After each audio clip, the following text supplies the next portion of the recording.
Real power is when you feel everything, but react to nothing.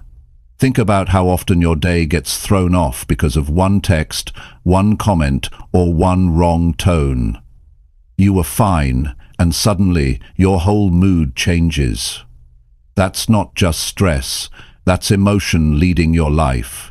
And if you don't stop it, it keeps happening. You say things you don't mean, you do things that don't help.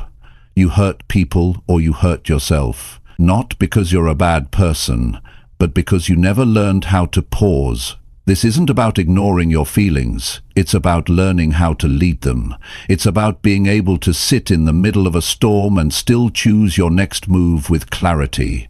When you master the power of not reacting, everything changes. You stay calm, you stay clear, you protect your energy. That's what this is about, how to stop letting emotions take over and finally lead your life with strength. Chapter 1. Face the urge to react without needing to obey. You're going to face moments in life that shake you. Moments when something someone says hits you hard, when someone's tone sounds disrespectful, when a message you didn't expect shows up and stirs something in you. In those exact moments, something inside you wants to react. You feel it in your chest, maybe in your throat, maybe even in your hand. It builds up fast, and the first thing your emotions want is a reaction. But here's the truth. Just because the urge is there doesn't mean you have to follow it. You can feel the tension rise and still not act on it. That's the start of real power. That's when you begin to gain control over your emotions instead of letting your emotions control you. See, the world doesn't teach us how to pause. It teaches us to respond quickly, to defend ourselves, to speak up when we feel challenged, to prove we're right, to fire back if we're hurt. And that's why so many people stay stuck. They live their whole lives obeying every single emotional impulse they feel. They think their emotions are the truth. But emotions are not facts. They're signals, and signals are meant to be read, not obeyed. There is a space, a very small one, between the emotion you feel and the action you take. Most people ignore that space. Strong people train themselves to use it the moment something upsets you. There's a split second where you feel the heat, you feel the tension, your thoughts start racing, and in that split second you have a choice. You can act on the feeling, or you can face the urge, observe it, and not give in. That's what self-control is. It's not about not feeling anything. It's about not being controlled by everything you feel. You have to train your mind to ask the right question in that moment. Not, how do I respond, but do I even need to respond? Not, what should I say back, but is this worth my energy at all? When someone says something offensive, you don't have to answer them. When someone criticizes you unfairly, you don't have to defend yourself. When someone pushes your buttons, you don't have to let them win. And most importantly, when your emotions scream for attention, you don't have to give them the final say. You are not weak for feeling angry. You are not wrong for feeling hurt. Those are real human emotions. But you're stronger when you don't let those emotions run your behavior. Reacting out of emotion gives power to everything around you. Choosing not to react gives power back to you. Now here's the key. You can train this. You can build this like a muscle, but it takes work. It takes awareness. You can start with small things. When someone cuts you off in traffic, when a message online feels disrespectful, when someone talks down to you, feel the emotion rise, but don't obey it. Just sit with it for a moment. Let it be there. Don't run from it. Don't fight it. Just notice it. Feel it fully. Then choose your next move with purpose. That's how real control begins. Not with big dramatic changes, but with small moments of self-awareness. You will feel the need to react, you will feel the pull, but you are not your emotions, you are not your reactions. You are the one watching it all unfold. And that means you're the one who can make a different choice. So many people ruin their peace over things they could have ignored. They argue with people they could have walked away from. They explain themselves to people who already made up their minds. They react out of fear, pride, anger, or insecurity, and all it does is keep them stuck in a loop.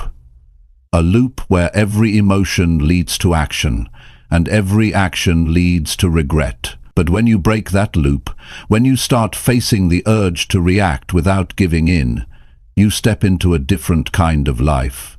A life where you stay calm under pressure. A life where you walk away with dignity. A life where your peace becomes more important than being right. There is no strength in being loud. There is no strength in being quick to anger. There is strength in knowing how you feel and still choosing not to lose yourself in it. That kind of strength takes practice. It takes patience. But it pays off in every area of your life. You will have better relationships because you're no longer overreacting to small things. You will have more confidence because you're no longer emotionally controlled by other people. You'll think more clearly. You'll act more intentionally. You'll say less and mean more. You'll feel proud of how you handle difficult people. You'll be calm in situations that used to shake you. You'll be still when everything around you is noisy, and people will notice. People respect those who don't react to everything, because it shows maturity, it shows growth, it shows real leadership. And you don't need to be perfect at it. You just need to practice it every day. Maybe today you hold your tongue during an argument. Maybe tomorrow you pause for 5 seconds before you reply. Maybe the next day you walk away instead of staying in the drama. These small wins matter. Every time you choose not to react, you're getting stronger. It's easy to explode. It's easy to lash out. But staying calm, that's real discipline. And discipline is what builds the kind of life most people wish they had. A life where you're no longer controlled by what happens around you, because you've mastered what's happening inside of you. Don't be the person who reacts to everything. Be the one who chooses, the one who decides, the one who keeps control. That's what emotional maturity looks like. That's what real self-respect feels like. It's not about winning every argument. It's about walking away with your peace. You don't need to prove anything to anyone. You don't need to respond to everything that offends you. You don't need to carry the weight of every emotional reaction. You're allowed to feel everything, but you are also allowed to rise above it. The urge to react will always be there, but so will your ability to pause, to reflect, to breathe, to let things pass. And in that pause, in that choice, is where your power lives. You want to change your life? Start right there. Face the urge to react, look it in the eye, and say, "Not this time." That's strength. That's growth. That's how you win. Chapter 2. Let people feel wrong without fixing their view. One of the hardest things for people to do is to let someone believe something wrong about them and not try to fix it. Human beings are wired to want to be understood. We want to be seen clearly. We want to be heard and validated. We want to correct people when they get us wrong. But if you want to grow into a stronger and wiser version of yourself, you need to learn this one thing. Not every misunderstanding needs your time, your words, or your emotional energy. There are going to be people in your life who misunderstand you, people who twist your words, people who judge your actions without knowing your heart. People who assume the worst and never ask questions. And the natural pull is to jump in and explain yourself, to defend your side, to prove them wrong, to show them your intentions were pure. But what you have to understand is this: not everyone deserves that from you. Sometimes people aren't misunderstanding you because they don't know better. Sometimes they're misunderstanding you because it gives them power, or because they're committed to their version of you, or because they have no interest in understanding anything beyond their own view of the world. And trying to change those minds, it drains you. It eats at your peace.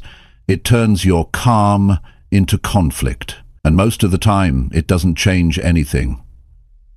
You don't owe everyone your explanation. You don't need to fix every opinion. If someone wants to see you as the problem, they will, no matter how well you explain your side. And here's what's even harder to accept. Some people feel more comfortable believing the wrong version of you because it fits their narrative, because it protects their ego, because it makes them feel right. And if that's the case, no amount of facts, honesty, or truth will change their mind. The only thing you'll be doing is wasting your time. When you let people feel wrong about you and walk away without defending yourself, that's not weakness, that's power. That's emotional maturity. That's choosing peace over ego. You're not abandoning the truth, you're protecting your energy. And in a world that constantly wants your reaction, protecting your energy is one of the most powerful things you can do. You have to ask yourself, why do I need them to understand me? Is it really going to change anything? Will their opinion of me affect my growth, my peace, or my future? And if the answer is no, you need to learn how to move forward without dragging their view of you with you. You're not responsible for the thoughts other people choose to live with. You're not here to convince everyone you're good. You're here to live with integrity and stay true to your values. You know who you are, you know what you meant, you know your heart, and that has to be enough. Because if you keep chasing the approval of people who misunderstand you, you'll never find rest. You'll always be performing, always explaining, always correcting, and slowly you'll start to lose parts of yourself in the process. This doesn't mean you stop caring about people. This doesn't mean you never clear things up when it truly matters. It means you learn to tell the difference between a conversation that brings clarity and one that just feeds drama. If someone is ready to listen, if they're coming from a place of openness, if they value the relationship, then sure, have the conversation, speak your truth. But if their mind is already made up, if they're looking to argue, if they're attached to being right, then don't waste your breath. Your peace is more important than someone else's approval. Your growth is more important than their opinion. Your time is more valuable than any argument designed to bring you down. Some people will never say sorry. Some people will never admit they got it wrong. And some people will rewrite the story to make you the villain, so they don't have to take responsibility for how they treated you. Let them. Let them hold on to the version of the story that makes them feel safe. You don't need to correct it. You don't need to fight it. You just need to move on with your head high and your heart clear. Think about how many hours of your life you've spent defending yourself. Think about how many times you've replayed a conversation in your head, trying to come up with the perfect response. Think about how often you've worried about what someone might be saying behind your back. All of that is energy being taken away from the things that actually matter: your goals, your healing, your future, your self-respect. When you stop needing everyone to see you a certain way, you become free.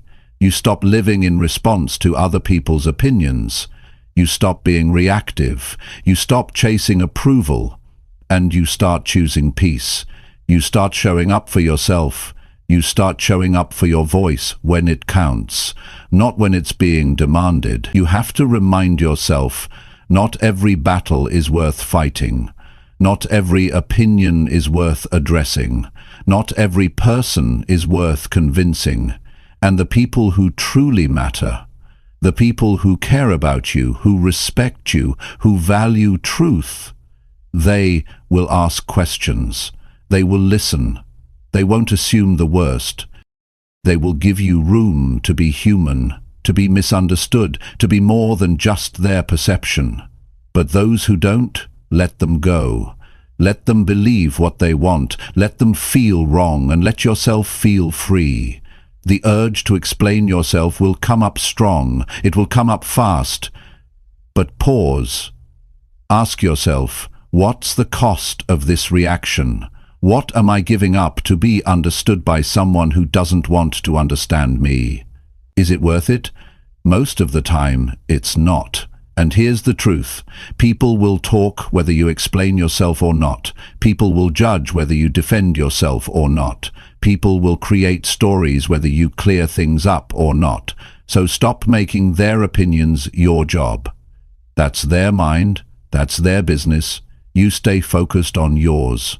There is a calmness that comes when you no longer feel the need to be right in everyone's eyes, when you no longer need everyone to see the real you, when you accept that some people will always see you through the filter of their own fear, jealousy, or misunderstanding. You didn't come here to make everyone happy. You didn't come here to be liked by everyone. You came here to grow, to live with purpose, to walk in truth, to become someone you're proud of. And that journey does not require fixing every false idea someone has about you. So walk your path. Be kind, be honest, be strong. And when someone misreads you, misjudges you, or misunderstands you, pause, breathe, and ask yourself if you really need to say anything at all. Most of the time, silence is your strength. Moving forward is your answer, and peace of mind is your reward. Let them feel wrong, and keep doing what's right. Chapter 3. Sit with tension instead of escaping it fast. Most people run from discomfort the moment it shows up. The second something feels off, they reach for something to escape it. Some reach for their phones. Some start talking just to avoid the silence. Some distract themselves with food, noise, or mindless habits. But very few people learn how to just sit with it. To sit with that tight feeling in the chest, the restlessness in the body, the urge to move, to react, to avoid. The truth is, if you want to grow stronger emotionally, you have to stop escaping discomfort and start learning from it. Tension is not the enemy. It's not something to get rid of. It's something to sit with, to understand. It's your body's way of signaling that something inside you needs attention, not avoidance, not escape, attention. And if you always run from that signal, you'll never deal with the real issue. You'll just stay on the surface. You'll just patch things up. But that tension will come back again and again, until you finally stop and feel it. When you sit with tension, you're not giving in to it. You're observing it. You're letting yourself feel without the pressure to fix it instantly. You're learning to stay calm in the middle of it. And that's where real growth begins. It's in those uncomfortable moments where most people check out. That's exactly where you need to check in. Discomfort teaches you more than comfort ever will. It shows you what you avoid. It reveals where your patience ends. It highlights your pattern, and if you're willing to stay present with it, even for just a few minutes, it will tell you the truth about yourself. You won't like everything you see. You'll notice how quickly your mind jumps to distractions, how fast you try to fix things, how you try to escape what's hard to feel. But that awareness is powerful, because once you notice it, you can change it. You can train your mind to stay put. You can train your body to breathe through it. You can train yourself to not react the way you used to. You're not weak for feeling tension. You're human. Every single person on this planet feels it. The difference is how they deal with it. Some people avoid it, and they stay stuck. Others face it, and they grow. You get to choose which one you become. When something uncomfortable happens, a difficult conversation, a moment of silence, a thought you don't want to think, pause. Don't reach for anything. Don't rush to change the feeling. Just sit. Notice your breath. Notice where the tension sits in your body. Is it in your stomach, your shoulders, your jaw? Just notice it. Don't try to change it. Don't judge it. Just feel it. This is the space where you build real emotional strength. Because if you can sit with what makes you uncomfortable and not run, not react, not shut down, you're learning how to take your power back. You're learning how to respond with intention instead of escaping with habit. Most of the trouble in people's lives doesn't come from what they feel. It comes from what they do to avoid what they feel. They say things they don't mean. They make decisions they later regret. They act out of panic, stress, or fear. Not because they're bad people, but because they never learned how to sit still in a hard moment. If you train yourself to sit with tension, you'll notice something strange happens. It doesn't stay as long as you think. It's the resistance to it that makes it feel worse. But when you allow it to be there, it often softens. Your mind becomes clearer. Your thoughts slow down. Your heart rate settles. And in that stillness, you begin to see things more accurately. You don't have to solve everything in the same moment you feel it. Sometimes your job is just to feel it and let it pass through. You're not broken because you feel overwhelmed. You're not doing life wrong because you feel pressure. The goal isn't to avoid tension forever. The goal is to not be controlled by it. There's a deep kind of peace that comes when you stop reacting to every uncomfortable feeling, when you don't need to fix it immediately, when you don't need to hide from it, when you can just sit, breathe, and observe. That's the kind of peace that can't be shaken easily. You learn that you're bigger than your emotions, that you're not your stress, that you're not your fears. That tension is just energy. Energy you can hold. Energy you can move through. Energy you don't have to let ruin your day or damage your relationships. This skill changes everything. It changes how you deal with problems. It changes how you handle conversations. It changes the way you experience pain, frustration, confusion, and sadness. Instead of avoiding, you begin to face. Instead of reacting, you begin to listen. Instead of running, you begin to grow. You become the kind of person who doesn't panic under pressure. The kind of person who doesn't lash out when they're uncomfortable. The kind of person who knows how to sit in the middle of discomfort without letting it define them. That's a powerful way to live. Most people live in cycles. They feel tension. They run from it. They feel temporary relief. And then the tension comes back stronger. And each time it comes back, they feel more stuck. But the cycle breaks the moment you sit with the feeling, instead of escaping it. That's where healing begins. That's where strength starts. You have to practice this. It won't feel natural at first. It might feel scary. It might feel awkward, but start with a few seconds. When a tough moment hits, don't avoid it. Just sit, breathe, watch what happens inside you. You'll be surprised at how much you learn. You'll see that your thoughts aren't always true.